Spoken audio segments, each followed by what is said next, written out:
হুজুরে ফরমান আমার উম্মতের মধ্যে 73 ফরিকা হবে, কুল্লুহুম ফিন্নার ইল্লা মিল্লাতুন ওয়াহিদা।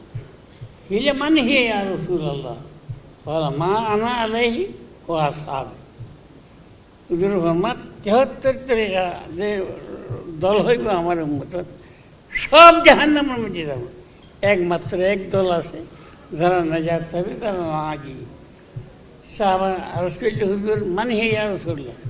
ওই জামাতটা কোন জামাত? যে জামাত নাজাত পাবে, বেহেশতের মালিক হবে। হুজুর ফরমান মা আনা আলাইহি ওয়া আসহাবি, আমি যেই তরিকার উপর আছি, আমাদের সাহাবারা যেই তরিকার উপর আছে, এই তরিকার উপর যারা থাকে, এটা হলে বেহেশতের গ্যারান্টি।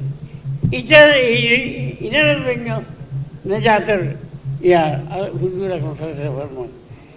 এখন যদি কোনো মানুষের কথা বলে সাহাবারা সত্য মাফ করি না, সাহাবাদের তকলিফ করার দরকার না, আইমেদের তকলিফ করার দরকার না, ওনার তরিকার থাকা কোনো দরকার না, এই বেয়াদবের কথা শুনলে জাহান্নাম বাঁধে কোনো তরিকা না আল্লাহ তাআলা।